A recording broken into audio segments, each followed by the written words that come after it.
Today on Gettin Higgy with it. Hey, what the mall Santa and stunt dog in here? I'm Emily Duhigg and we're reviewing Dead of Winter.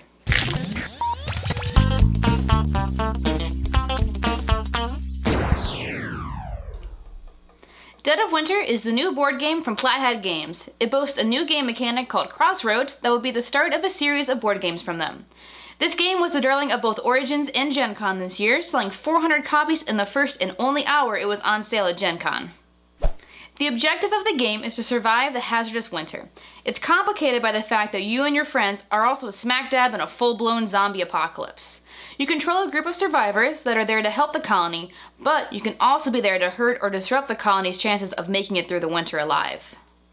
To begin, players are dealt 1 secret mission card, 5 character cards, and 5 starter items.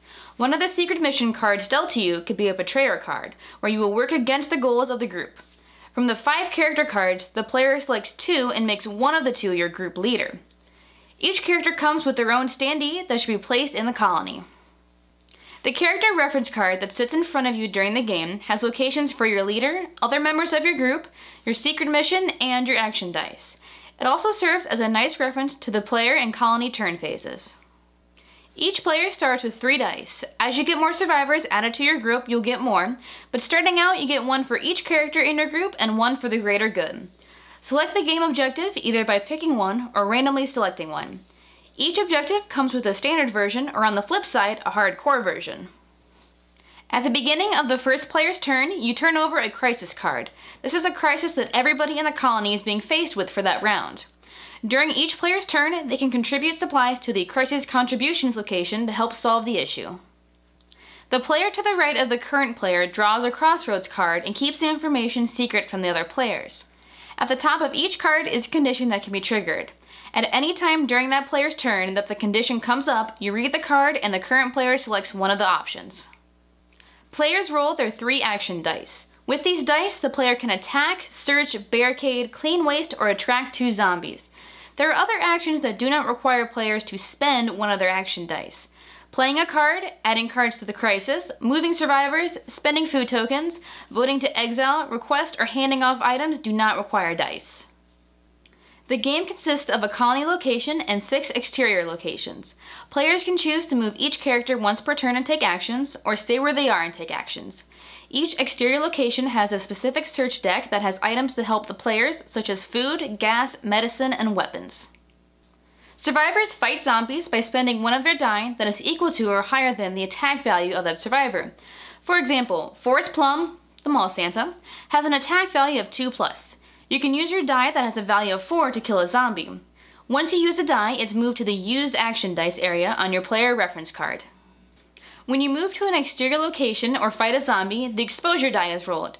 You can either get no effect, a wound, frostbite, which brings a fresh wound at the start of each turn, or a bite, which is instant death. If it's instant death, and there are other survivors at that location, the zombie infection will spread to them, starting with the weakest one. Every time the infection spreads, the survivor it spreads to makes a choice. They can either kill themselves to stop the spread of infection to other survivors, or they can roll to see if they stop the infection. If they choose to roll and do not stop the spread, that survivor dies and the infection spreads again. There is a symbol at the top of each location card that shows what items in order of their chance of availability can be found there. So if you need food or medicine, the grocery store might be a good idea. Locations also have spots for the survivors and zombies to stand on, which vary depending on where you are. Survivors can build barricades to stop the flow of zombies into that location. When each round is over, new zombies are added to each location according to the number of players. If barricades have been built and there are no empty spots for the zombies to be placed, the zombie is immediately considered killed and the barricade is removed. As you progress through the turns, you will also be generating trash. If the waste pile gets over 10 cards, then you lose a morale point. Once the morale track reaches 0, you lose the game. The amount of waste can be controlled by spending one of your active die in order to remove 3 waste cards. After everybody has taken a turn, you enter the colony phase. Everybody feeds the survivors in the colony, checks the waste pile, sees if the crisis was resolved, adds more zombies, and checks to see if the main objective was achieved. If you're playing with betrayal cards and the group suspects someone to be the traitor, you can vote to exile them. It's a simple thumbs up, thumbs down vote. If a player is exiled, they discard their secret agenda card and draw an exiled card. There's a victory condition if you are the betrayer and one if you are falsely accused. What do we like about this game? The Crossroad cards are the coolest feature of this game. When they're activated, that is when the stories of survival get interjected into the gameplay, the look and feel of this game is spot on and the game components all scream cold zombie apocalypse. What don't we like about this game?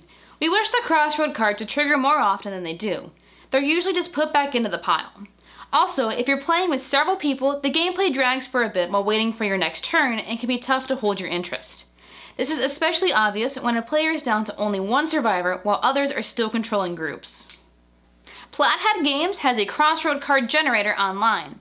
You can make your own cards or download cards from other players of the game. Some of our favorites are the Caro, YOLO, Patient Zero, Clementine, and the Deputy's Hat cards. The link to this site is in our description section. On our board flip meter, Dead of Winter has a lot of things going on, but once you get everything set up, it's pretty straightforward. We're putting it just a little higher than normal. On our top 10 list, Dead of Winter settles in the number 7 spot. As usual, like, subscribe, favorite, the whole shebang. Thanks for watching, I'm Emily Duhigg, and until next time, get higgy with Dead of Winter. You guys want some Twinkies? There we go. There we go. More Twinkies? Relax. At least I was Relax listening a that little. time. You gotta shrug your shoulders. That's right. I think part of the thing is that you're holding your hands together.